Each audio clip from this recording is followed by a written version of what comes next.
13 सूरतें हम लोगों ने सुनी हैं आज। तो कल की जो 28वें पारे की थी सूरतें, सूरह अत-तलाक और सूरह अत-तहरीम, ये 2 सूरतें थी। और आज जो 11 सूरतें 29वें पारे में हैं वो मुल्क, कलम और हाक़ा और मारिज और नूह और जिन और मुज़म्मिल और मुद्दस्सिर और क़ियामा और दहर और मुरसलात, 11 सूरतें आपकी 30वें पारे की। कल मैंने जो बात अर्ज़ की थी, मगर यहाँ पर पता नहीं, मैंने ये बच्चा जो है बाद में भेजता है उसको, तो वो ट्रंकेटेड वीडियो मेरे सामने नज़र आया, यानी आखिरी हिस्सा उसका डिलीटेड है और आखिरी हिस्सा बहुत अहम था। मैं ये चाहता हूँ वो बात फिर आपको रिमाइंड कराऊँ, तो बहुत अहम बात है और उसको ज़रा सा थोड़ा सा शायद मैं और एलेबोरेट भी करूँगा।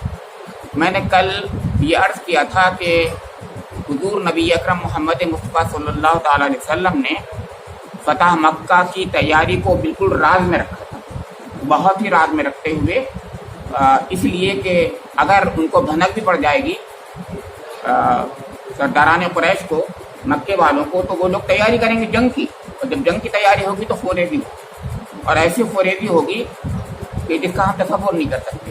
यानी इधर मुसलमान भी कितने कटेंगे और उधर जो है उनके मुशरिकीन अरब के लोग जो हैं, मुशरिकीन भी कितने कटेंगे, हज़ारों हज़ार कटेंगे, क्योंकि 10,000 का लश्कर लेकर हुज़ूर नबी अकरम गए थे और ग़ज़वे अहज़ाब में 10,000 ही के करीब का लश्कर वो लेके आए थे। इसका मतलब ये है 10-10 20,000 तैयारी करते तो फिर 20,000 में कितने कटते आप जानते हैं।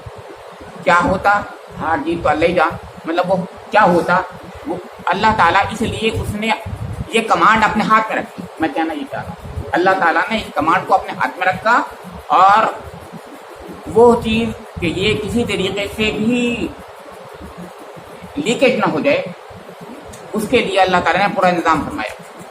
चुनांचे हज़रत हातिब बिन अबी बल्ता ने जब खत भेजा तो अल्लाह के रसूल को अल्लाह ताला ने वही इलाही से बताया कि ना ऐसा हुआ है, फ़ौरन इस पर वो करो और उस खत को ले लो।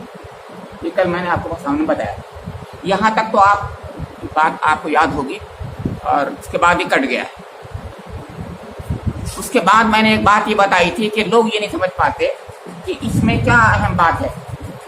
देखिए, यहाँ पर आजकल बदकिस्मती से हम लोग जो हैं, जो यूनिवर्सिटी में पढ़ते हैं, वेस्टर्न एजुकेटेड जो लोग हैं, वो इंटेलेक्चुअलिज्म के शिकार हो गए हैं, इंटेलेक्चुअल एक्सरसाइजेज करते हैं। उनके लिए यहाँ एकेडमिक जो चीज़ें मकासद होते हैं, और दुनिया में हर चीज़ जो है इंसान के पास, इंसान की अपनी कोशिशें और इंसान का कद्म, इंसान की अक्ल ही सब कुछ है। चुनांचे वो जो लोग जब बातें करते हैं तो माइकल हार्ट पे अब आ गया मैं। चुनांचे माइकल हार्ट का मैंने कल इशारा तो किया था, तो माइकल हार्ट ने ये कहा कि हुज़ूर नबी अकरम सबसे अच्छे कायद हैं। 100 नाम से किताब लिखी उसने और ये कहा कि इस दुनिया में सबसे बड़े बड़े 100 लीडर जो हैं, सबसे अच्छे जो लीडर हुए हैं, उनके नाम बाकायदा नाम बनाम 100 की लिस्ट दे दी और उसमें नंबर 1 हुज़ूर नबी अकरम को दिया, नंबर 1 दिया सबसे अच्छे लीडर, और उसके बाद बताया कैसे कैसे अच्छे। तो जितनी लीडरशिप की क्वालिटीज होती है सब हुज़ूर नबी अकरम में अपनी गिना दी। लेकिन क्या वो ईमान ले आया? नहीं लाया। अब यहाँ पर सवाल पैदा हो रहा है, क्योंकि उसने जो कुछ भी किया वो इंटेलेक्चुअल एक्सरसाइज की शक्ल में किया, उसने हिदायत नहीं मांगी। अल्लाह ताला हिदायत को ऐसे नहीं देता। हिदायत बहुत कीमती चीज़ है, वो मांगने से मिलती है। इसीलिए हम हर रकत में मांगते हैं इहदिना सिरातल मुस्तकीम, और जो भी हम खुलूस से मांगेंगे ज़रूर मिलेगी। तो चुनांचे अगर वो भी मांग लेता तो उसको भी मिल जाती। अब आप कहेंगे उसको भी हिदायत तो मिली हुई है, वो क्रिश्चियन तो है, लेकिन बहरहाल वो अल्लाह का मामला होगा। वो कितनी हिदायत है, उसके साथ में एक अच्छा बर्ताव तो ज़रूर होगा, क्योंकि उसने हुजूर को एक अच्छा मकाम तो दिया है। लेकिन हिदायत, वो हिदायत जिसमें निजात है क़यामत तक के लिए, वो हुजूर नबी अकरम उसका कलमा पढ़ने से मिलती है और मिलेगी। ये बाकायदा कुरान पाक पूरा यही प्रोजेक्ट कर रहा है हमारा। यही मैंने आपके सामने बात रखी थी। तो मैं अर्ज ये करना चाह रहा हूँ आज कि वो यहाँ पर आकर के एक तासुब का शिकार हो गया और यहाँ पर आकर के या यूँ कहिए कि इंटेलेक्चुअलिज्म में वो बेचारा उसी में फंस गया और यहाँ के आगे नहीं गया कि हुजूर नबी अकरम को अल्लाह ताला की तरफ से वही इलाही भी आती है और आप नबी। उसने सीरत की किताबें जरूर पढ़ी थी, तभी तो वो बता रहा है कि पूरा जब लीडरशिप की क्वालिटी बता रहा है तो सीरत की किताबों से तो बता रहा है, कुरान और सीरत की किताबें। तो वो यहाँ जरूर उसने पढ़ा होगा कि खत गया था और खत कर और हुजूर ने ऐसा किया, लेकिन वो उसको नोट नहीं, उसको वो नहीं बताता। क्यों नहीं बताता? क्योंकि यहाँ पर शैतान ने अपना काम कर दिया। मैं ये कहना चाह रहा हूँ शैतान यानी मतलब वो ये कहना चाहता है कि कोई भी एक्सटर्नल एजेंसी नहीं है जो रेवलेशन करती है। हालांकि वो क्रिश्चियन है मगर क्रिश्चियनिटी नहीं, यहाँ तो इंटेलेक्चुअलिज्म का मसला हो गया ना।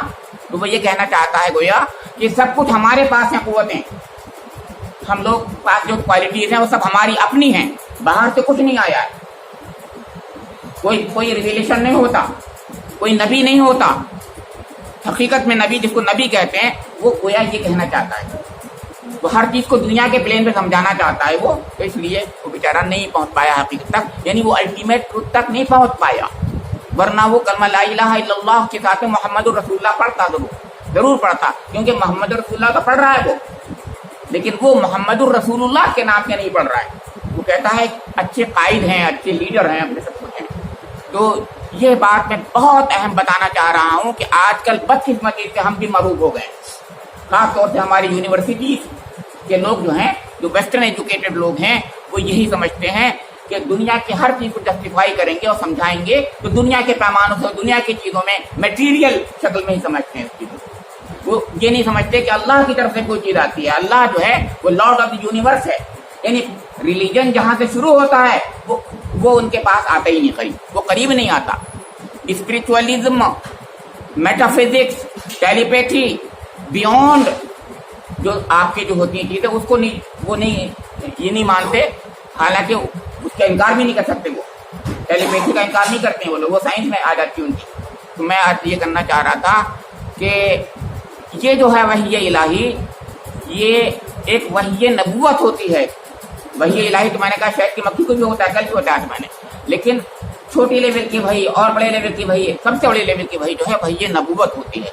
वही नबूवत अल्लाह ताला नबियों ही को देता है और हर नबी को देता है। अब क्रिश्चियन को मानना चाहिए, वो मानते भी हैं, वो ऐसी बात नहीं कि नहीं मानते हैं, लेकिन हुजूर के साथ में तासुब यहाँ कर जाते हैं लोग। मैं ये अर्ज करना चाहता हूँ, यहाँ पर कर जाते हैं तासुब। तो अल्लाह ताला जब तक हिदायत न दे, और हिदायत मिलती है मांगने से, मैंने अर्ज किया, वो मांगता जरूर मिल जाती है उसको। तो यहाँ पर मैं ये बात कहने के बाद में कि अल्लाह ताला से हमें हिदायत मांगनी चाहिए। और दूसरी चीज़ ये है कि हुजूर नबी अकरम सल्लल्लाहु अलैहि वसल्लम के पास एक एक्सटर्नल सोर्स भी था, वो रिवेलेशन का सोर्स था। सिर्फ आप अपनी दिमाग की कैपेबिलिटीज, माइंड की पावर से काम नहीं कर रहे थे, बल्कि अल्लाह की तरफ से कुमक थी, एक खास तौर से अल्लाह की तरफ से मदद आ रही थी। और वो नबूवत जो था आपके पास, अल्लाह ताला ने जो आपको नबी बनाया था, उस लिहाज से कुछ खास चीज़ें थी जो और इंसानों को नहीं मिली हैं, ना मिल सकती हैं। अब आगे मैं बढ़ूँगा, यहाँ पर आऊँगा कि आज की सूरतें जो थी 11 सूरतें आपके 29वें पारी की सब के सब मक्की हैं। कल मैंने बताया था कि मक्की सूरतों के बारे में तो फाउंडेशन है, इस्लाम का फाउंडेशन बनाती हैं, और इससे ही वो चीज़ पैदा होती है जो माइकल हार्ट गलती कर गया। यहाँ पर मैं बता रहा हूँ, वो मुस्तहकम ना हो फाउंडेशन अगर, तो कमजोरी यही पैदा हो जाती है। हमारी भी बदकिस्मती से फाउंडेशन कमजोर है। हम लोग भी सुपरफ्लुअस, शैलो नॉलेज को समझते हैं चीज़ों को, इसलिए हम लोग भी उन गहराइयों के साथ में वहाँ नहीं पहुँच पाते जिन हकीकतों को अल्लाह ताला कुरान पाक में हम पहुँचवाना चाहता है। तो 11 की 11 सूरतें जो हैं वो सब की सब उस फाउंडेशन को मुस्तहकम करना चाहती हैं और कर रही हैं। मैं उसकी तरफ इशारा क्या करूं, मतलब सभी सूरतें ऐसी थी توحید، رسالت، آخرت. میں نے اس لیے آج رسالت کو پھر دوبارہ سے آپ کے سامنے ایسرٹ کیا ہے کہ توحید اور آخرت کے بارے میں تو بات بہت بار آ چکی ہے اور آتی رہتی ہے ہمارے سامنے.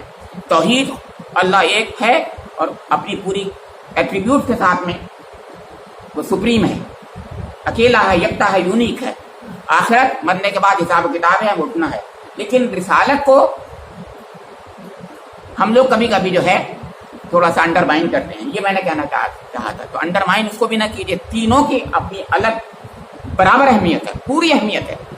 اسی لیے سورہ نون القلم میں اللہ تعالیٰ جو فرما رہا ہے انک لعلی خلق عظیم، جب یہ کہتا ہے کہ آپ جو ہیں اخلاق کے بہترین بلند ترین درجے پر ہیں، تو کون کہہ رہا ہے؟ میں اور آپ نہیں کہہ رہے ہیں. مائیکل ہارٹ جیسے کون کچھ بھی کہے، مجھے اس سے کوئی مطلب نہیں ہے. مطلب کہنے کا یہ مائیکل ہارٹ کچھ نہیں ہے، نتھنگ. اللہ تعالیٰ کہہ رہا ہے کہ انک لعلی خلق عظیم، اے نبی اکرم آپ اخلاق کے بہترین درجے پر ہیں. تو بتائیے کون زیادہ پاور، کس کی بات زیادہ اچھی لگے گی، کس کی بات زیادہ پاورفل ہے؟ میرے رب کی. رب جب کہہ دے کہ میرا حبیب سب سے زیادہ اخلاق والا ہے تو اخلاق والا ہے. دنیا والے کتنا ہی برا کہیں، اچھا نہ کہیں، لیکن اس سے مجھے کوئی فرق نہیں پڑ رہا ہے. کیوں صاحب؟ اس لیے کہ اللہ نے فرما دیا، رب العالمین نے فرما دیا کہ میرا حبیب اخلاق کے بلند ترین اعلیٰ ترین درجے پر ہے. اب آپ اپنے دنیا کے پیمانوں سے جانچ سکتے ہو تو جانچو. اگر کمی نکل سکتی ہے آبجیکٹیولی تم دیکھو. اگر تمہارے پاس ہیں پیمانے تو بتا دو مجھے، کسی کو بتا دو. تو وہاں پر بھی پیمانوں سے بھی مائیکل ہارٹ جو ہے ان پیمانوں سے جب ناپا اس سے پتا چلا کہ نہیں، میٹیریل پیمانوں پر بھی سب سے اچھے حضور نبی اکرم. یہ مطلب کہنے کا تھا. میٹیریل پیمانوں سے آگے نہیں بڑھ پایا وہ. لیکن یہاں پر اس سے پہلے نون والقلم میں ایک بات اور یاد دلا دوں. نون مچھلی کو بھی کہتے ہیں. تو نون حضرت یونس علیہ السلام کا نام ہے اور اس کے اندر آخر میں صاحب الحوت کہا ہے. آپ جو ہیں نبی اکرم تسلی دی ہے حضور نبی اکرم کو، آپ حضرت یونس علیہ السلام جیسے مت ہو جائیے. یعنی آپ حوت یونس علیہ السلام حضرت یونس علیہ السلام تو صاحب الحوت تو مچھلی والے. تو مچھلی کا ذکر یہاں پر بھی ہے. اور نون جو ہے نون سے شروع ہو رہا ہے. نون بھی مچھلی کو کہتے ہیں. تو نون کے معنی جو لقب ہے حضرت یونس علیہ السلام کا، اس کی بات بھی ہے. اس سے پتہ چلتا، میں نے پہلے بتایا تھا، سورت میں کہیں نہ کہیں ہونا چاہیے ہوتی. نون اشارہ کر رہا ہے صاحب الحوت کی طرف. صاحب الحوت کون ہے؟ حضرت یونس علیہ السلام. یہ تو میں اس سے پہلے بھی کچھ اشارے کیے تھے. اب میں آگے بڑھ رہا ہوں. اس میں یہ بات کہنے کے بعد میں یہ کہوں گا کہ جو 2 صورتیں 28 پارے کی تھیں ان کی طرف ذرا توجہ دلا دیں. ایک سورہ طلاق ہے اور ایک سورہ التحریم ہے. اس کے لیے میں ایک تمہید باندھ رہا ہوں آپ کے سامنے. وہ تمہید یہ ہے، آپ کے سامنے عرض کر دوں کہ قرآن پاک میں سب سے زیادہ جس چیز کا حکم دیا ہے وہ نماز کا حکم ہے. سب سے زیادہ جس چیز کو حکم دیا گیا ہے اقیم الصلاۃ. نماز نماز نماز، اس کو مختلف شکلوں میں رکوع و سجود تو کیا کیا کر کے کہا ہے. لیکن کبھی بھی یہ نہیں بتایا کہ نماز کیسے پڑھی جائے گی. قرآن میں کہیں نہیں بتایا.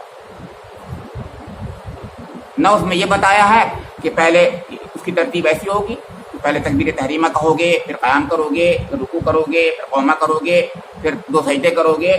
یہ کچھ نہیں بتایا. کچھ بھی تو نہیں بتایا. کوئی تفصیل ہی نہیں بتائی قرآن میں نماز کی. کیوں؟ اس لیے کہ اللہ کے رسول نے فرمایا صلو کما رأیتمونی اصلی. صلو، پڑھو ایسے نماز جیسے مجھے پڑھتے دیکھتے ہو. اس کا مطلب یہ کہ اللہ تعالیٰ نے رسول کو اس لیے بھیجا تھا کہ وہاں پر مجمل انداز میں قرآن پاک میں ان چیزوں کو بتایا جائے گا، لیکن اس کا پوری شکل اور حیات سنت کی شکل میں، سنت رسول کی شکل میں اللہ کا رسول بتائے گا. رسول پورا ایک یعنی مطلب اس کا ایک پورا کا پورا ایسا رول ہے جو اس کا کوئی، اس کو انڈرمائن مت کیجیے، بالکل انڈرمائن مت کیجیے. پورا رول ہے اس کا. قرآن اور سنت مل کر کے پرفیکٹ اور کامل ہوتے ہیں، مکمل ہوتے ہیں. اگر آپ نے ایک چیز کو بھی کم کر دیا سمجھ لیجیے ادھورا ایمان، ادھورا اسلام آپ سمجھتے ہیں. ایک بات تو یہ ہے. دوسری بات میں یہ کر دوں، اب سنیے. قرآن میں طلاق کا سب سے زیادہ تفصیلی ذکر ہے.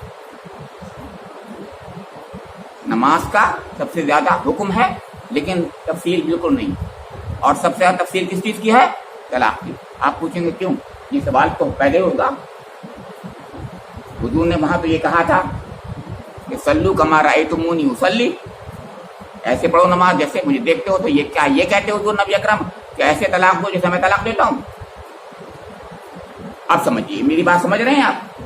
اس لیے کہ اللہ کے رسول نے طلاق نہیں دی کسی بھی کو، کبھی نہیں کی، اور نہ اللہ پسند کرتا، نہ اللہ پسند کرتا ہے۔ اب کیوں؟ جو چیز اللہ کے رسول کے لیے اللہ تعالیٰ اپنے حبیب سے کتنا محبت کرتا ہے، کتنا خیال رکھتا ہے، سوچئے، اس کو خود بتایا۔ ایک وجہ تو یہ میری نظر میں ابھی ذہن میں آئی میرے کہ ایک وجہ تو یہ تھی، ایک دوسری وجہ بتاتا ہوں۔ ایک دوسری وجہ یہ ہے کہ یہ اتنا ڈیلیکیٹ میٹر ہے کہ اس میں انصاف ہو ہی نہیں پائے گا۔ طلاق جب دے رہا ہے نہ میں تو نکال دوں گا بیوی کو اپنی، ارے بھیا اس کے لیے قرآن نے بہت سی باتیں بتائیں کہ دو حکم بنا لو، یہ کر لو، وہ کر لو، ہر طریقے سے بتایا ایک طریقے سے، یعنی اتنی تفصیل ہے کہ ایک سورہ الگ سے طلاق میں جس کا ذکر کر رہا ہوں آج، سورہ طلاق 28 پارے کی جو مکہ وہیں سے آج شروع ہوئی، آج وہیں سے شروع ہوئی، تو ذرا بھی تو، اور اس کے علاوہ سورہ بقرہ میں اتنی لمبی تفصیل، سورہ نساء میں بھی تفصیل، اور جگہ پر بھی معلوم ہی ہوا سب سے زیادہ تفصیل، سب سے زیادہ ڈسکرپشن جو ہے وہ طلاق کا ہے۔ لیکن بدقسمتی سے امت مسلمہ آج بھی اسی مسئلے میں آپ کو پتا ہے پھنسی ہوئی ہے، اور آج بھی طلاق کے بارے میں اس طریقے سے طلاق نہیں دیتی جس طریقے سے قرآن نے بتایا تھا۔ کیسے بتایا تھا؟ یا ایھا النبی اذا طلقتم النساء فطلقوهن لعدتهن واحصوا العدة۔ حضور کو خطاب کیا جا رہا ہے، لیکن جمع کا صیغے میں اگلی بات شروع ہو گئی ہے، تو کہا گیا ہے کہ اے نبی اکرم، گویا آپ کہہ دیجئے کہ جب تم عورتوں کو طلاق دو تو یہ کہا فطلقوهن لعدتهن، عدت کے لیے طلاق دینا، مطلب کہنا گنتی گننے کے لیے، تاکہ عدت کا صحیح تعین ہو جائے، عدت کا صحیح یعنی وقت متعین ہو جائے، اور وہ احصوا العدہ دوبارہ جس کو کہا گیا اس کو خوب سوچ سمجھ کر حساب لگا کر کے عدت کو کرو۔ سمجھ میں آپ کے؟ اس کا مطلب یہ ہے کہ آج کوئی بھی بدقسمتی سے طلاق کے لیے یہ اس کا خیال نہیں رکھ پاتے۔ خال لوگ ہیں امت مسلمہ میں اس طرف خیال کرتے ہیں، جب دیکھا کسی کے ساتھ میں معاملہ بگڑ رہا ہے بیوی کے ساتھ میں، فوراً طلاق طلاق طلاق، یہ کرتے ہیں لوگ۔ قرآن نے جو کہا تھا ایسے نہیں کہا تھا، یہی تو بات کہی تھی کہ کہا تھا کہ لعدتہن، جب تم سوچو کہ اس وقت سے گنتی گنی جائے گی، اس وقت سے عدت ہو سکتی ہے شروع، تب اس وقت طلاق دینا ہے۔ اب کیسے کرنا اس کی ہی تو تفصیل پھر اللہ کے رسول نے بتائی کہ طہر میں دی جائے گی اور فلاں طہر میں دی جائے گی، اور وہ ایک الگ مسئلہ ہے، مگر یہ آپ کو وہاں پوچھنا ہے، پھر تو وہ تفصیل وہاں پوچھنا ہے آپ کو کہ اللہ کے رسول سے پوچھیے کہ وہ کیسے ہوگا، یعنی عدت کیسے ہوگی شروع۔ تو یہ بات میں یہاں کہہ کر ختم کرنا چاہتا ہوں کہ اللہ تعالیٰ نے اپنے کلام میں کس چیز کی تفصیل دی ہے، کس کی نہیں دی ہے، کس کو اپنے رسول کے لیے چھوڑا، کس کو نہیں چھوڑا ہے، نہیں کس چیز پر کتنا زور دیا ہے، کس پہ کم دیا ہے، یہ سب کچھ ہمیں بتاتا ہے، یعنی قرآن پاک ہمیں، قرآن ہی خود اشارے کرتا ہے اس طرف۔ تو ہمیں اس قرآن پاک سے جب تک ہدایت ہم نہیں لیں گے، تب تک حقیقت میں ہم اس حق تک نہیں پہنچیں گے، ہم کو ہدایت نہیں ملے گی پوری۔ اور اللہ تعالیٰ اپنے کلام میں یہ فرما رہا ہے کہ میں اپنی بات اپنے کلام کے ذریعے سے تمہیں بتاؤں گا، یا میرے حبیب میرا رسول بتائے گا۔ جب تم دونوں کی بات میں توازن پیدا کر لو گے تبھی تم ہدایت پاؤ گے۔ اللہ رب کریم سے میری دعا ہے کہ مجھے اور آپ لوگوں کو قرآن پاک کو سمجھنے کی، اور حضور نبی اکرم محمد مصطفیٰ صلی اللہ علیہ وسلم کے مقام کو سمجھنے کی، اور حضور نبی اکرم کی سنت پر عمل کرنے کی، اور اللہ تعالیٰ کے کلام کی تعلیمات پر کو سمجھنے کی، پر عمل کرنے کی توفیق نصیب فرما دے۔ ربنا تقبل منا انک انت السمیع العلیم وتب علینا انک انت